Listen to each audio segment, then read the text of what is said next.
প্রশ্নে বলা হয়েছে a person bought an article and sold it at a loss of 10%. If he had bought for 20% less and sold it for 55 taka more, he would have a profit of 40%. Then the cost price of the article. প্রশ্ন বলা হয়েছে আসলে একটা article কেনা হয়েছে যেটা আসলে পরবর্তী 10% ক্ষতিতে বিক্রি করা হয়েছে। এখন বলা হচ্ছে যদি নতুনভাবে আর্টিকেলটি কেনার ক্ষেত্রে 20% লেস হইতো, মানে 20% হচ্ছে কম দামে কিনতে পারতো, এবং হচ্ছে বিক্রয় মূল্য যদি 55 টাকা বেশি হইতো তাহলে তার হচ্ছে প্রফিট হইতো 40%। তো আমরা ধরে নিই, মনে করি ক্রয় মূল্য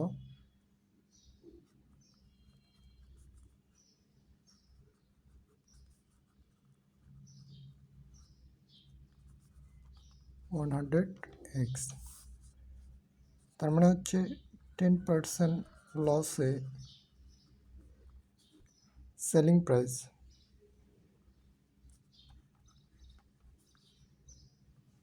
90x টাকা। আবার যদি নতুনভাবে আমরা চিন্তা করি, নিউ কস্ট প্রাইস, যেহেতু আমাদের 20% লেস হয়ে যাচ্ছে,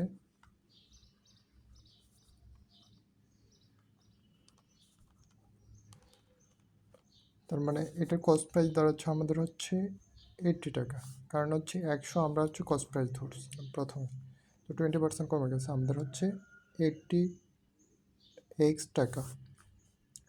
তাহলে হচ্ছে নতুন হচ্ছিল আমাদের সোল্ড প্রাইস, মানে হচ্ছে সেলিং প্রাইস হচ্ছে আমাদের দাঁড়াবে, যে আগের যে সেলিং প্রাইস ছিল সেটার থেকে হচ্ছে 55 টাকা বেশি হবে।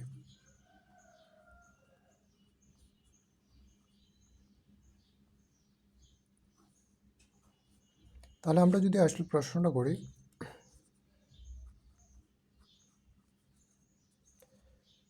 নতুন বিক্রয়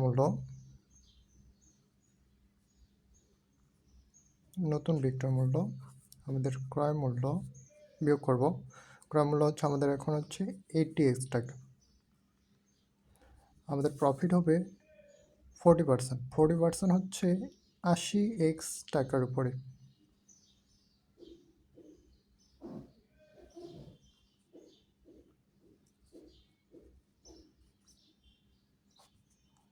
$40, 100,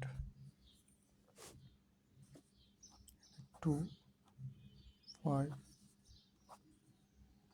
16x।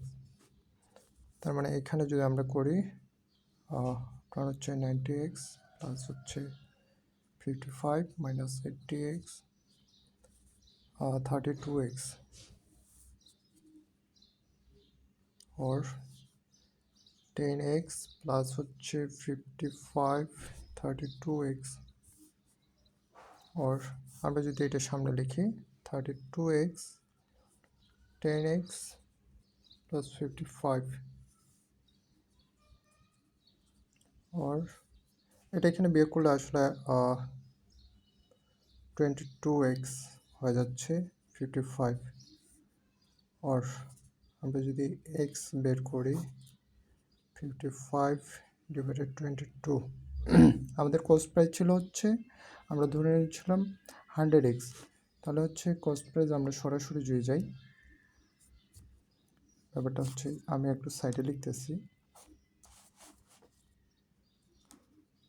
55 100 22, 11 দ্বারা কাটা যাচ্ছে 2, আমাদের এখানে হচ্ছে 50, তার মানে হচ্ছে কস্ট প্রাইস হচ্ছে 250 টাকা, 250। ওকে।